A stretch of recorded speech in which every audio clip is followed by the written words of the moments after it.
So again, thank you all for your support of the kitties. And let's get to this, the support of the kitties. And you know, I reply to each one of you that if I don't reply back, that means you probably replied, don't need for reply. And sometimes YouTube doesn't show me those replies. I've got to hunt and search and do settings, all this weird stuff. So I really apologize. I'm not ignoring anyone in your care for the kitties also. Shadow specifically we're talking about. I'm going to talk about crack again. Not my drug of choice, but but cracks in concrete. Cracks in concrete with spans. It says column support, column support, column support, and column support. Column support is like you go to a meeting, an AA meeting, and they give you all support, and they're like, hey, come on. Well, anyway, column support, of course, that's not it. But if you see cracks like this coming away from a column, and I have the clear version as I stated right here. Here's the crack here. Let me give you a quick little version where we're going at. See the crack, the deflection I made? Cracking a lens. I'm going to put it on each one of these. I'm going to give you an idea. Watch this very corner here. I'm going to give you something which you have to think about. That I'm going to load it here. And watch the uplift. See that uplift? All right, so that stress is there.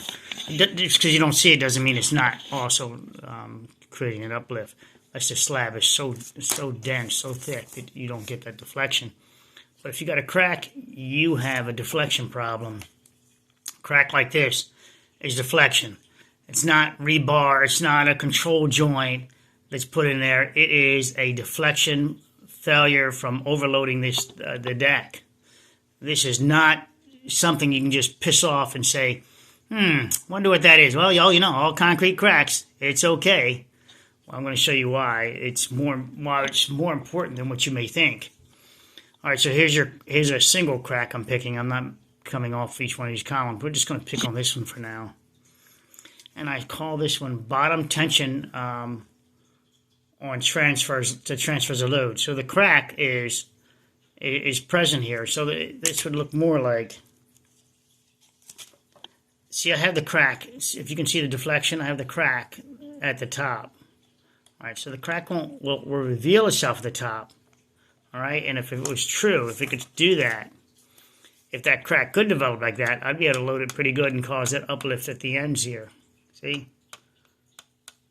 Because that little bit of film, in this case, it would be concrete, in our case, concrete, etc. That little bit of film is holding it, that film at the bottom. It's holding it.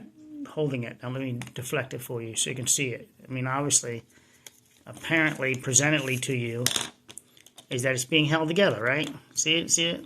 Flapping in the wind? I'm going to give you the importance of that in a moment about cantilever also.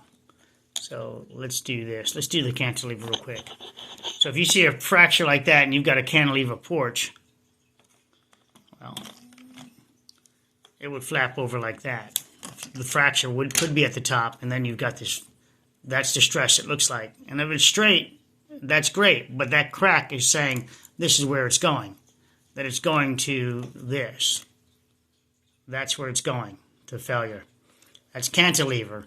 And a supported section where it's on four corners, and you see you reserve the crack from underside, and underside, I'm talking about Champlain Towers South. They observe the cracks underside, and they caulk them. Okay, so now I flip this over, and there's the crack. And you caulk that with the epoxy. We saw that with the epoxy in there. Well, look at it. That's the underside. I try to hold it together from this side to that side with epoxy.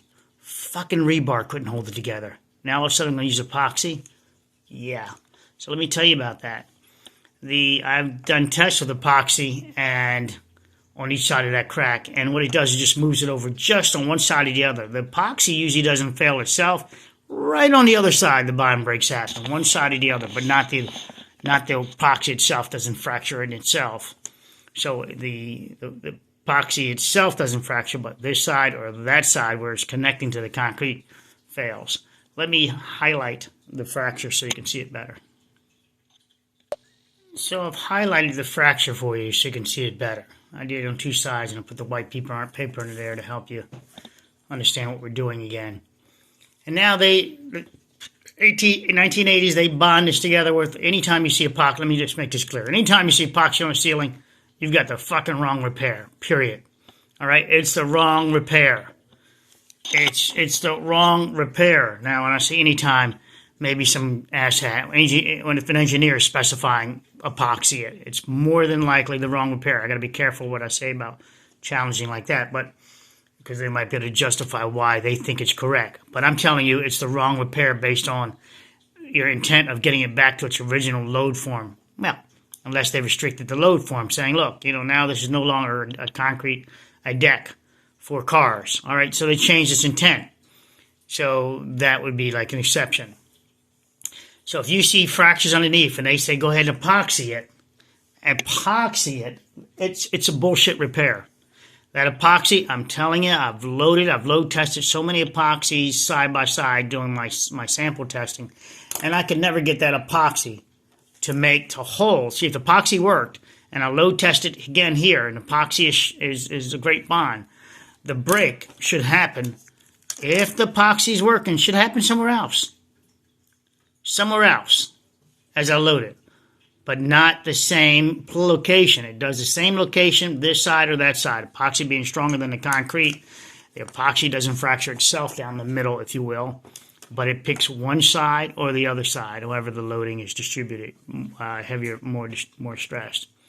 So now you see underside of this, I turned it over. Remember, I turned this over, so now it will flex this way. So imagine epoxy now is there, and they tell you, it's good as new now. It's solid. And epoxy does work many cycles, all right? But it's going to fail again here at the same location, one side or the other side. The epoxy itself, again, doesn't fail. It's the bond between left or right, the opposing sides. And now let's load it. See what happened there? See how it's butterflying down? That's the way that deck was going to fail. That's the way the deck is going to fail when you see that open fracture. So imagine this being a thicker deck. When you see that open fracture down here on the underside, that means you got deflection, and the epoxy is a bullshit repair. All right? The Champlain Towers South, that pool deck, and the parking deck had many of these open fractures that they put epoxy into the ceiling. Foam epoxy. They did the owner did it. Also, the owner, the damn guy. I did a video on it where they did so many linear feet of their stuff, and that was right after the building was commissioned, or soon thereafter, within a few years. So that shows you that the deck was deflecting. It wasn't whole. The concrete, the loading, and the bonds. There's George, Brucey rather. Brucey, Steph's down there eating the food. I just tried to show you Steph eating the food. She's so pretty. But when I turn this damn camera towards her, she's like, whoa, dude, you can turn your head towards me, but anything else is, I gotta step off. So she stepped off back in maybe 10 feet away. And now she's grooming herself, which is great. Grooming's great. Happy cat. So this epoxy bullshit repairs. All right. When you see that, this is your failure from the span being too great for this concrete deck at the time that the fracture develops. Meaning, for clarity, meaning that initially, hell, it might work great. First 2-3 years, like, hey, we're working great. I'm doing this. We're working great. We're solid as a fucking rock. We're doing awesome. And then they not knowing that in reality, it's being stressed and stressed and stressed. And eventually, the break develops. And in this case, it's going back to the columns. A lot is going back to the columns. Some are in the tributary area, but realize this: once you create these cracks, your critical shear zones and tributary areas, they all change. They all change now. And let's bring in the tank. I park a car here. Well, if I just let it go, it didn't work as like I wanted it to. It actually failed. Let's put this a little closer. I use these bottles for a lot of things. All right. Okay. So now I'll put it a little more over the cap. Now she stays. There we go. And then, so there is some load out here, right? See where now that crack is coming from this column. There is some load out here, and then this side the concrete continues over. And so now you're like, well, why is it here but not over here? Well, this is the load side.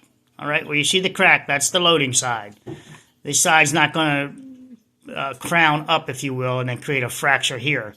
If you see that, and it does crown up, that would be an open fracture up top. That's where the car would be. Open up top, but underneath, wherever the opening is, that shows you that's the deflection side. The side is taking the deflection. Now let's bring in an SUV. Let's put it next to the truck over here. Hopefully it doesn't roll. All right, it does not. Now, there is some loading out here. This changes the tributary and critical shear zone now based on loading. Right now, the load's out. A lot of it's back here transferring down the column. For example, NIST has already said that we got those palm trees there at the structure, and that's an issue for us. Well, the palm trees are sitting on top of a column, guys. They're sitting on top of a column. Those palm trees, if it was for it to crack the deck, it'd have to be connected to the deck and create an action like that where it could fracture the concrete, rotating it. Well, you know what? I can tell you, it uplift in the city streets where trees do fall down, where they're planted in the street with concrete around it, it falls down and the earth moves around it. Even when it grows over top of the concrete, it becomes stronger at that point because now it has a stronger base. It's grabbing hold of the concrete. Just think about how you try to pull grass that grows over top of concrete, how it bites into the mortar. Well, that actually makes it stronger. And in this case, we would look for a tree that's leaning over. Was it leaning? Was it leaning that way? So you just can't theoretically throw it there. Oh, I know exactly what it is. The roots, as I just described. They grabbed hold of they went through the flower pot, the base of the flower pot, considering it has a base that's not just open to the deck.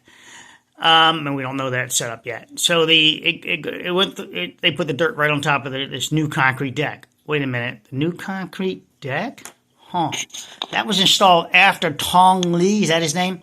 He put on the new concrete deck. So any grabbing would be onto this new surface, this new floor surface, not the subsurface, but the new surface he installed. If they did, then they put the flower pots on top of that surface, just walls, right? Or they bought flower pots that were large and they put it over top of this area here, and then this is where your trees are centered on top of the. I wasn't ready for that test yet. Shit, centered on top of. Fuck me. So anyway, it wasn't centered on. It was centered. If you look at it, they're centered on top of each one of the columns. So if NIST tells you that the trees did it, well then they should return all the money to everyone else who paid out, all the insurance companies and everybody, and go after the landscaper, all right, and Tong Li. So they want to have their cake and eat it too. You can't sue, you can't use their fucking reports, but people start being gaslighted by the reports. You get engineers that come out that, like this new guy who just chopped on the YouTube channel that came over here and said, followed me, or whatever the hell it is. But anyway, he's a soil engineer, I call him, right? And I know a few of you guys, if my friends are geotechs, but so you know what I don't really mean it. I'm just beating on him. I know you geotechs and mechanicals and all that are brilliant, but in his case, he's just regurgitating whatever report says, and this is what happened, and that shit gets traction because he keeps doing the same thing, saying he's a PE, he's a PE. Well, I just had a VE, a DDS, almost killed my cat. So what do I say? Do I say? She's making good on it, all right, guys? She's making good. So it's a lady. I know a couple people thought it was a man. But she's making good on it, No apologies, let me make that clear. There was no apologies on her part, but, the amygdala is not going to let her apologize that the dosage was wrong. But she made it clear that we're not going to continue that dosage. So what does that tell you? Well, the dosage is wrong. Now, medication should normally start low and then work its way high. Let me take a little swig. Hold on.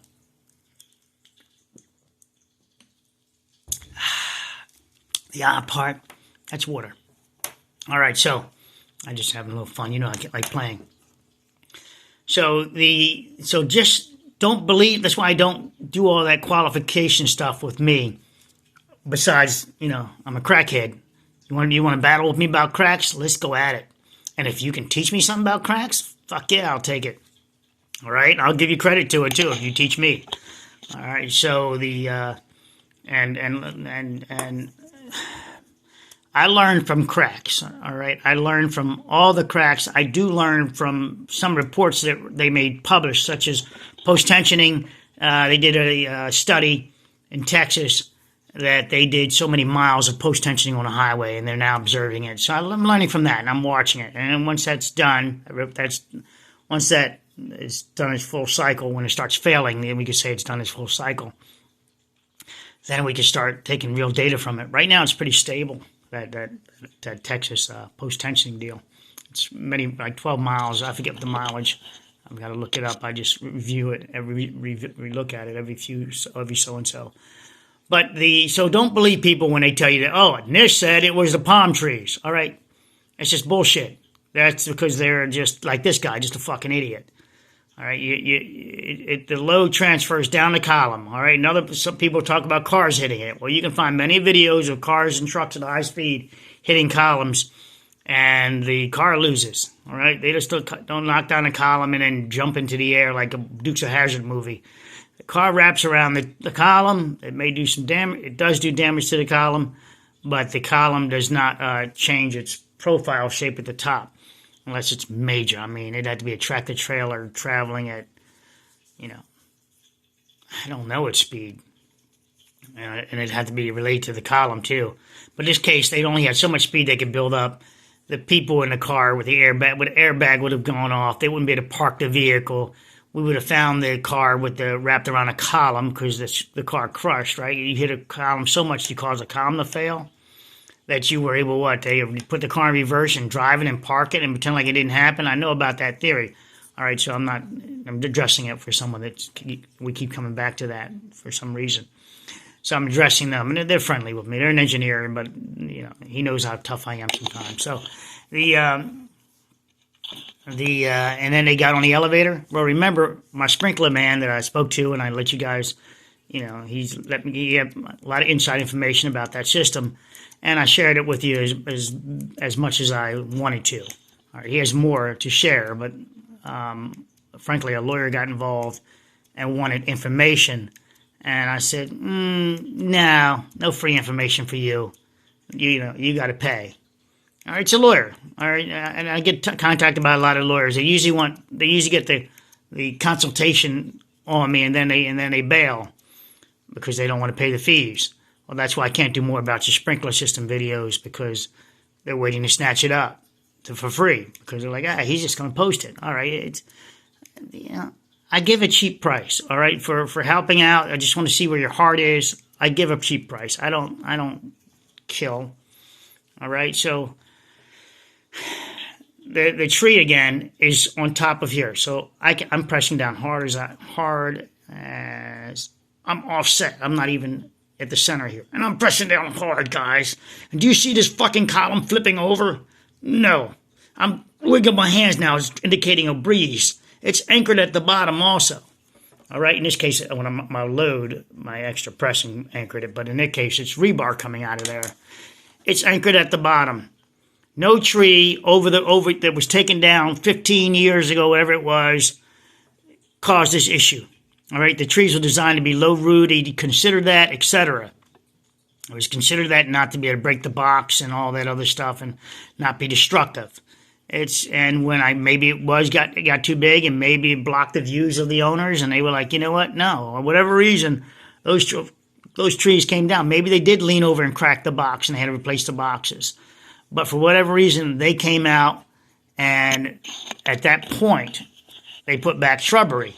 Well, when they pulled the trees out, they had clear access to the box. They could have inspected it, waterproofed it, checked it. But we know the waterproofing is bad inside the boxes. That allows the water to come down there, and it starts weakening the structure. As you guys should know, concrete and rebar is a marriage. All right, I know I just talked to another guy about this. He said, I remember he used to do those videos. Think of it as a marriage, and all marriages are bad. All right, they're all bad marriages. We all need to work on them all the time. I talk about the rebar being the male, steel, strong. He brings the penis to the thing. It's the steel. The woman is the concrete, also strong, hard, you know, full of dynamics, dissolving the relationship, if you will, by different things. You know, we can go into that. You can see how you can add the woman being the concrete. The steel of the man also he's dissolving too. You know, it's multiple elements. He's, you know, water touches him. You know, some woman hits on him, and all of a sudden he starts swelling up. The steel swells up with water, etc. But the concrete also gets somebody hitting on him, and then creates salts and things like that, and it swells up. It's, you know, both of their heads are swelling up mentally. In this case, physically, the structure is separating from itself. It's a bad marriage. All right. It does not like water. In general, it has a life cycle. I'm sorry, not in general. It has a life cycle, period. Whether you protect it from all rain or not, still has a life cycle based on loading and and what elements are getting to it. So, and how structural it is. In this case, these are structural slab floors all the way up, everywhere. And they'd use these offset columns. See how nicely I have this? Not these asshats. They're like, okay, that column is here. All right, so now you got this offset shit going on. And so the span is greater from this truck back here, from that column to here, then here to here. And it just creates all this fucking torque action, this odd, terrible loading. I have to end the video. I want to keep it kind of short. But now let's go ahead and load the vehicle. Let's push the tank forward. And we're pretty close here. This might carry well over. Ooh. Tank got a little stuck. Well, let's just shift this then. Move it back. Oh, shit. Too much. It was already deflecting. Whoa. I don't want you to deflect yet. Get back, tank.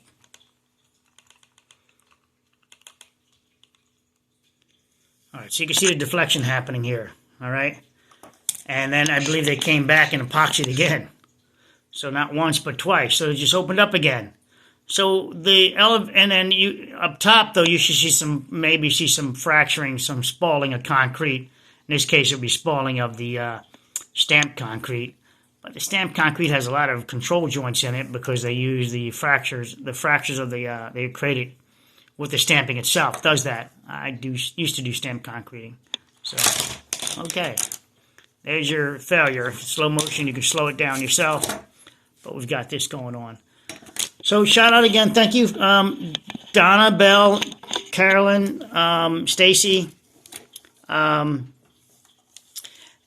Donna. So I'm not sure if Donna Bell and Donna are the same. I don't think so. So I want to thank both of you, so don't get confused on that, for your support and love of the cats and everyone else who does it. Colleen, Christine.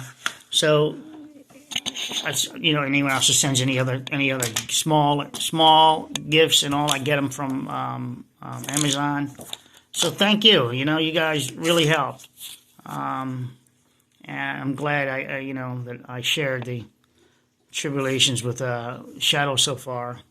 That you guys, Oh, wait, there's one commenter that came in there, a guy. I'm not really a God person, but I saw your cat person, but I saw your videos, and I decided to save the one cat from the hawk ate. He believes owl ate a couple of the cats, so he decided he's going to rescue one. I wrote him a long message. If whoever you are, I don't know your name by YouTube, but thank you for doing that. I mean, that's awesome, and you're going to be rewarded, but not like in a sense of godly sense, but you're going to be rewarded and love, and it's a two-way street. You just have to understand. Read my comments; you'll understand it. Cats are amazing with what they do. I want to share this with you guys with this. It's odd. I had this cat named Gizmo. Loved him. I loved him, right? So I did the same thing this guy did. I kept seeing these kittens getting run over in the street. So I decided that I'm going to save one of them. So I got some welder's gloves on, went to grab one, and I had the cat, and the mother came over and snatched that cat from me. She didn't hurt me. She put the claws in the cat and pulled it away. And I was like, oh my gosh, it was traumatic. So I still waited there, said I'm still going to save one of these cats. So this cat, Gizmo, kitten, curiosity got the best of him. He came over while the others kind of stayed back. And I used to feed this mother too. The other person did too, the neighbor. So I grabbed him, I brought him inside, and he didn't scratch me or anything else, but he wasn't purring or anything. So that night, I stayed with him, and all night long, I put him on my belly, and I had him on the couch with me, and I said, all right, look, buddy, if you don't purr by the morning, because cats purr when they're happy, I said, I'm going to let you back outside. You're not going to be happy, are you? About an hour later, oh my gosh, I was so happy. So Gizmo lasted about 16 years, lived about 16 years. During that time, he loved me to death. But every time I got a new girlfriend, he would act like he didn't know me. All right, Gizmo would be like, I'd go to pet him, he'd move away from me like he was cheating. Like he was cheating, right? If I pet him even. So he might ask me for food, but that was it. But don't, basically don't touch me. So he was that way with every woman. So I was like, all right, Gizmo, I'm just your caretaker now. I got it. So, yeah, I guess I didn't understand, right? To the extent I can understand now. Then I went away for a 1 month trip. It's about a month. I get back, right? I decided to do this like super crazy drive back, right? The plane was something acting up, so I just rented a car and said, fuck it, I'm gonna drive back. I drive like this crazy amount of hours. I don't want to biometric my ass, right? So, but it's a crazy amount. So much so that when I get back, I'm exhausted. I can't wait to climb into bed. I climb into bed onto my back. I don't think I took a shower. I think I just got my clothes off, climbed into bed, and pulled the sheets up. Got back in the winter time. My girl got in bed, her side of the bed, and just stayed there too. But what we both noticed was the craziest thing ever. I had somebody taking care of Gizmo. I would call all the time. How's he doing? Is he this and that? Yeah, okay. Always updating me. So Gizmo, who's the ladies' man now, right? Remember, climbs on top of my chest, all the way up to my face, eyes wide open, looking me in my eyes, and purring the loudest purr I've never heard from him ever before. I mean, it was huge. And I'm dead though, right? I'm like, look at this. She said, I see it. I can't believe it. He thought he would be with her, right? No, it turns out that cats have a memory. So, you wonder if cats miss you like a dog, and do they have a memory? Oh yeah, all this time, he must have said, look, you're cool and I love you, but you like girls too. I like girls. So, I'm sorry, every time you bring a girl in the house, I'm going with her.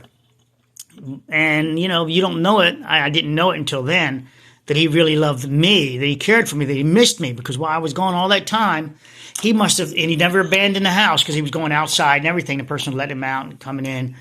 And he never abandoned the house, so he always thought that was his home, I guess, waiting for me to return, because he didn't know I was going to return or not, right? It's not like I left him a note.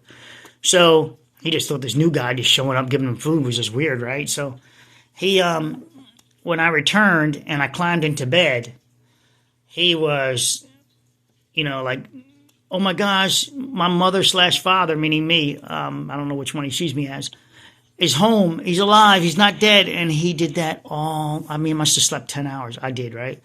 And every time I woke up, my eyes would wake up. I'd look up, and there he was still, vroom, vroom, vroom, and eyes wide awake, guys.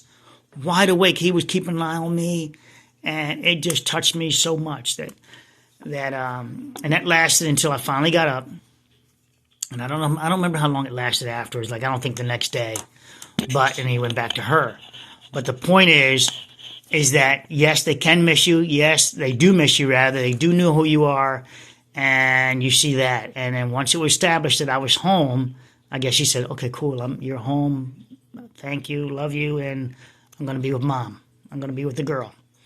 So that is the story I'm sharing with you, is that don't think that the cat is cold when it walks away and does this and that. It's not. Sometimes it just needs to see you. I watched Nancy and Stephanie out there for a year with Lily. And sometimes they would just come over, get close, not even touch even, but do like a circle thing like they were touching. And then they would move away, and then they would do their thing. And sometimes they would headbutt, and sometimes Lily would be like tired of them headbutting, and then give her like a little whack, like, go away, stop headbutting me. And all the time I thought Lily was the mom, if you remember.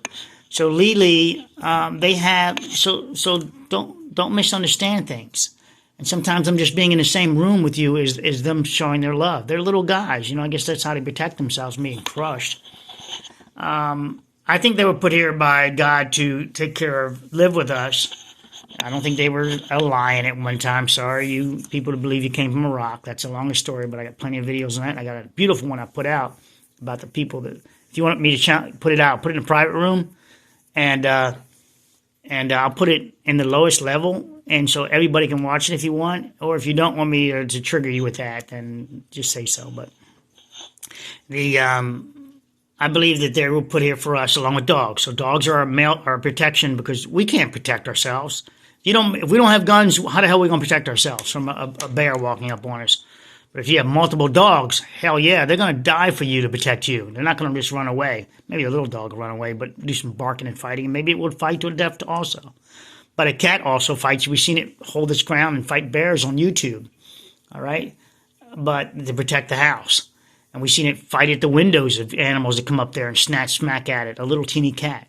So it knows its territory, and it's the house. And sometimes, it knows you are what it's protecting and loves. And so don't think less of the cat. And as far as petting goes, yeah.